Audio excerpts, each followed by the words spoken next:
بسم اللہ الرحمن الرحیم وبہ نستعین والحمد للہ رب العالمین وصلی اللہ وسلم علی سیدنا محمد وعلی آلہ وصحبہ واتباعہ الی یوم الدین، اما بعد۔ جنازہ کے مسائل سے متعلق ہم میت کے غسل کے مسائل مکمل کر چکے ہیں۔ آج کے درس میں انشاءاللہ میت کو کفن دینے کے تعلق سے چند باتیں ہوں گی۔ جب میت کو غسل دے کر فارغ ہو جائیں تو پھر میت کو کفن پہنانا فرض ہے، میت کو کفن دینا فرض ہے، کیونکہ نبی کریم صلی اللہ علیہ وسلم نے کفن دینے کا حکم دیا ہے، اور وہ حدیث پہلے گزر چکی ہے کہ نبی کریم صلی اللہ علیہ وسلم کے حج کے زمانے میں، حج کے موسم میں ایک حاجی جو اپنی اونٹنی سے گر کر وفات پا گئے تھے، اللہ کے نبی کریم صلی اللہ علیہ وسلم نے فرمایا کہ انہیں غسل دو پانی اور بیر کے پتے سے، اور اس کے بعد انہیں 2 کپڑے میں کفن پہناؤ۔ اور چونکہ وہ حاجی تھے اس لیے ان کا سر اور چہرہ نہیں ڈھکا جانا تھا، کیونکہ قیامت کے دن وہ اسی حالت میں اللہ کے سامنے اٹھیں گے، حالت احرام میں۔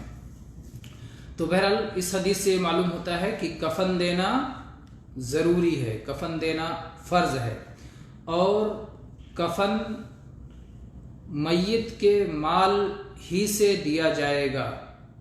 کفن کا کپڑا جو میت کا کپڑا ہوگا یا کفن کے کپڑے کی قیمت، کفن کی قیمت میت کے مال سے نکالی جائے گی، اگرچہ میت نے کفن کے کپڑے کے برابر ہی مال چھوڑا ہو، جتنا اس نے مال چھوڑا ہو اس کے ترکے میں سے ہی کفن کا مال نکالا جائے گا۔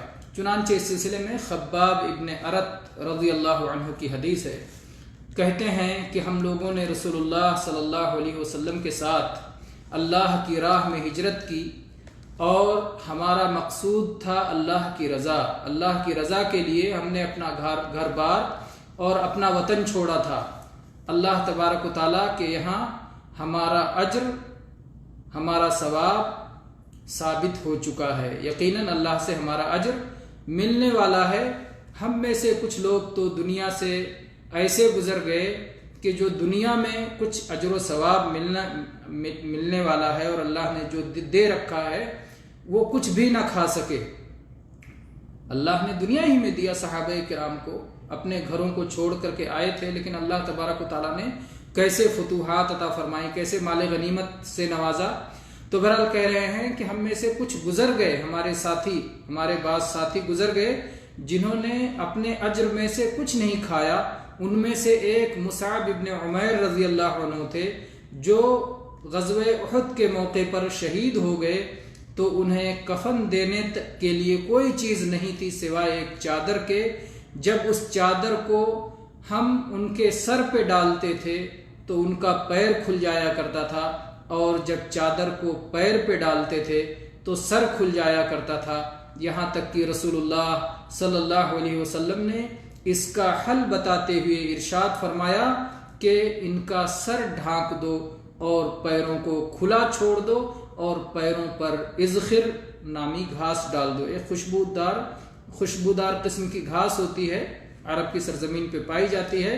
اللہ کے نبی کریم صلی اللہ علیہ وسلم نے فرمایا کہ پیروں کے اوپر اذخر گھاس ڈال دو، اور سر کو کفن کے کپڑے سے، کفن کی چادر سے سر کو ڈھک دو۔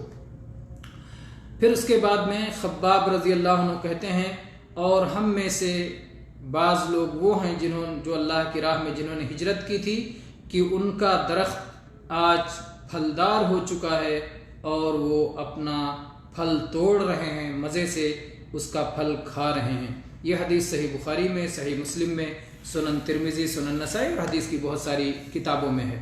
تو اس حدیث سے مسئلہ معلوم ہوا، مصعب رضی اللہ عنہ کو انہی کی چادر میں دفن کیا گیا، اور وہ چادر اتنی چھوٹی تھی کہ پورے بدن کو ڈھک نہیں پا رہی تھی، لیکن الگ سے کسی اور کے مال میں سے لگا کر کے دوسرا کفن نہیں ڈالا گیا۔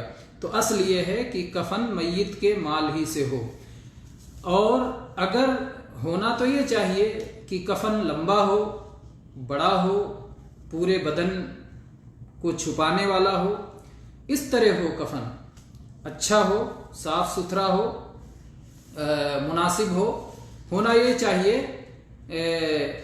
لیکن اگر ایسا نہ مل سکے تو کیا کریں گے، آپ نے اس حدیث میں دیکھا۔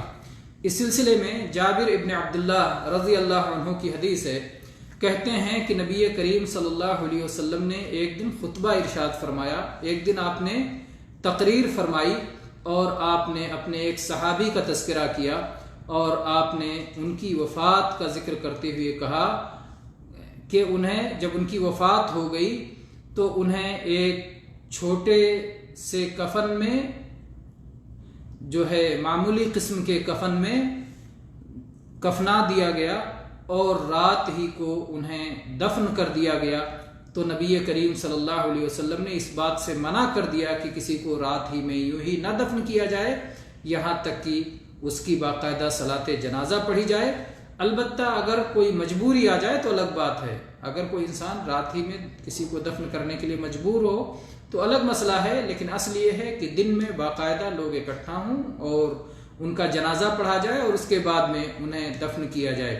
اور نبی کریم صلی اللہ علیہ وسلم نے فرمایا، اذا کفن احدکم اخاہ فلیحسن کفنہ ان استطاع، کہ اگر کوئی شخص اپنے بھائی کو کفن پہنائے تو اسے اچھا کفن پہنائے، اپنی طاقت کے مطابق اسے اچھا کفن پہنائے۔ اچھا کفن کے سلسلے میں علماء نے یہ تفسیر کی ہے کہ اچھا کفن کا مفہوم یہ نہیں ہے کہ بہت نفیس اور بہت اعلیٰ اور بہت قیمتی فضول خرچی کے ساتھ کپڑا استعمال کیا جائے، یہ مقصود نہیں ہے، بلکہ مقصود یہ ہے کہ صاف ستھرا ہو، پورے بدن کو ڈھکنے والا ہو، اور جو ہے مناسب ہو، درمیانی ہو، بہت ہی معمولی قسم کا نہ ہو، موٹا ہو، جس سے کہ اچھی طرح سے پہنانے کے بعد بدن کی سطر پوشی ہو رہی ہو۔ تو یہ مفہوم ہے اچھا کفن دینے کا۔ اچھا کفن دینے کا مطلب یہ نہیں ہے کہ بہت ہی قیمتی اور بہت ہی اعلیٰ اور نفیس قسم کا ہو۔ صحیح مسلم کی یہ حدیث ہے، اور اسی طرح سے سنن ابی داؤد وغیرہ میں بھی یہ حدیث موجود ہے۔ امام نبوی رحمہ اللہ نے اس حدیث کی شرح میں یہ بات کہی ہے کہ جس انداز سے وہ دنیا میں لباس پہنا کرتا تھا اسی لباس سے اسے کفن دیا جائے۔ تو شیخ البانی رحمہ اللہ نے اس بات کو رد کیا، اور آپ نے فرمایا کہ یہ ایسی بات ہے کہ جس کی کوئی شرعی دلیل موجود نہیں ہے، کوئی واضح شرعی دلیل موجود نہیں ہے۔ آدمی اگر کوئی اپنی زندگی میں بہت ہی معمولی قسم کا پہنتا رہا ہو تو ویسے ہی کفن دیا جائے، یا کوئی بہت ہی قیمتی پہنتا رہا ہو تو بہت ہی قیمتی کفن دیا جائے، ایسا کچھ نہیں ہے۔ یعنی صاف ستھرا اور مناسب اور کیا نام ہے پردہ جس سے ہو جائے، ان سب چیزوں کا خیال دے کے کفن دینا چاہیے۔ اگر کسی وجہ سے کفن کا کپڑا چھوٹا پڑ جائے اور بڑا کپڑا میسر نہ ہو تو سر کو ڈھانک دیا جائے گا اور پیروں کی طرف سے کھلا چھوڑ دیا جائے گا۔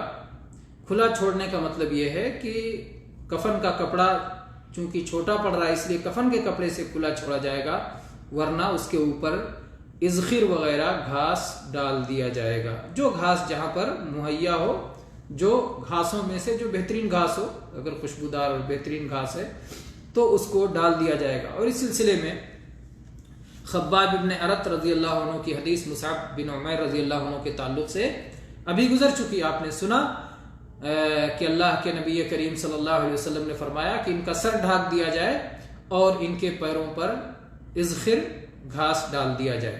یہ متفق علیہ حدیث ہے۔ اور دوسری حدیث حارثہ ابن مزرب رضی اللہ عنہ کی حدیث ہے، کہتے ہیں کہ میں خباب رضی اللہ عنہ کے پاس گیا اور وہ اپنے پیٹ کو 7 مرتبہ داغ چکے تھے. پیٹ میں کوئی بیماری کوئی تکلیف تھی جس کی وجہ سے وہ علاج کر رہے تھے. 7 مرتبہ علاج کے طور پر پیٹ کو داغا جا چکا تھا. تو کہتے ہیں خباب رضی اللہ عنہ فرماتے ہیں اگر میں نے رسول اللہ صلی اللہ علیہ وسلم کو یہ فرماتے ہوئے سنا نہ ہوتا لا یتمنین احدکم الموت کہ تم میں سے کوئی بھی موت کی آرزو نہ کرے موت کی تمنا نہ کرے, اگر اللہ کے نبی نے یہ نہ فرمایا ہوتا تو آج میں موت کی تمنا کر لیتا. اللہ اکبر. ہمارا دین اسلام کتنا عظیم الشان دین ہے کہ جو ہمیں بہادری سکھاتا ہے, جو ہمیں ہمت دیتا ہے, جو ہمیں حالات سے لڑنے کے لیے کہتا ہے اور بزدلی اور پیٹھ پھیر کر بھاگنے کی تعلیم نہیں دیتا, اور بزدلی کے ساتھ جو ہے خودکشی کرنے کے لیے, خودکشی کرنا تو بہت بڑی بات ہے, موت کی تمنا کرنے تک کی اجازت نہیں ہے. موت کی تمنا بھی نہ کرے, موت کی آرزو بھی نہ کرے, چاہے جیسے حالات آ جائیں ان حالات کا مقابلہ کرے, صبر کرے اور اللہ تبارک و تعالیٰ سے رجوع کرے. یہ ہمارے دین نے ہمیں سکھایا ہے. تو یہ صحابی کہہ رہے ہیں کہ اگر اللہ کے نبی کریم صلی اللہ علیہ وسلم نے موت کی آرزو کرنے سے نہ روکا ہوتا تو آج میں نے موت کی تمنا کر لی ہوتی. لیکن اللہ اکبر, سنت کا کتنا پاس و لحاظ ہے. رسول اللہ صلی اللہ علیہ وسلم کی تعلیم کو کس قدر مضبوطی سے صحابہ کرام پکڑے رہتے تھے کہ اللہ کے نبی نے فرمایا ہے تو مجھے اسی کے مطابق چلنا ہے. تو آپ نے کہا میں ہرگز تمنا نہیں کر سکتا کیونکہ اللہ کے نبی نے موت کی تمنا کرنے سے روکا ہے. اور پھر اس کے بعد اپنے حالات بیان کر رہے ہیں کہ ایک دن وہ تھا کہ ہم رسول اللہ صلی اللہ علیہ وسلم کے پاس آپ کے ساتھ ہوتے تھے اور ہمارے پاس 1 درہم بھی نہیں ہوتا تھا. میں 1 درہم کا بھی مالک نہیں تھا. درہم یہ چاندی کا چھوٹا سکہ ہوتا ہے اور دینار سونے کا بڑا سکہ ہوتا ہے. تو اس چاندی کے چھوٹے سکے کا بھی میں مالک نہیں تھا. اور آج صورتحال یہ ہے کہ میرے گھر کے ایک کونے میں 40,000 درہم رکھا ہوا ہے. اللہ اکبر. کتنا مال عطا فرمایا اللہ تبارک و تعالیٰ نے, کس طرح برکت دی اللہ تبارک و تعالیٰ نے. تو انہوں نے کہا کہ میرے گھر کے ایک کونے میں آج 40,000 درہم رکھا ہوا ہے. اور پھر حمزہ رضی اللہ عنہ کی یہ صورتحال یاد کر کے رونے لگے. کہتے ہیں حمزہ رضی اللہ عنہ جب شہید کیے گئے تو ایک چادر کی انہیں کفن, ایک چادر میں انہیں کفن دیا گیا اور وہ چادر جب سر پہ ڈالتے تھے تو پیر کی طرف سے چھوٹی پڑ جاتی تھی, اور اگر پیر کی طرف کھینچتے تھے تو سر کی طرف سے چھوٹی پڑ جاتی تھی. بہرحال اتنی لمبی چادر نہیں تھی کہ جس سے پورے بدن کو ڈھانکا جا سکے, جو پورے بدن کے لیے کافی ہو, اتنی بڑی چادر نہیں تھی. اور بعض روایت میں یہ الفاظ ہیں کہ ان کا کفن لایا گیا, اپنا کفن دیکھ کر کے رونے لگے اور کہا کہ 40,000 درہم اللہ نے اس قدر نوازا ہے. اور ہمارے ایک ساتھی حمزہ رضی اللہ عنہ جب شہید ہوئے تھے تو کس طرح سے ان کا کفن چھوٹا پڑ رہا تھا, اور آج ہمارے لیے کس قدر اچھا سا کفن مہیا ہے. تو بہرحال اس حدیث میں بھی حمزہ رضی اللہ عنہ کے تعلق سے یہ بات ہے کہ انہیں بھی جس چادر میں کفن دیا گیا تھا وہ چادر کافی نہیں پڑ رہی تھی. تو اللہ کے نبی کریم صلی اللہ علیہ وسلم نے یہ حکم دیا کہ آپ کے سر کی طرف کفن ڈال دیا جائے اور پیروں کی طرف سے گھاس ڈال دیا جائے. یہ مسند احمد میں حدیث ہے اور ایسے ہی سنن ترمذی میں بھی ہے. اور بعض ان میں سے بعض معانی جو ہے جیسے موت کی تمنا وغیرہ کے تعلق سے, اس کی ممانعت کے تعلق سے بخاری مسلم میں حدیث آئی.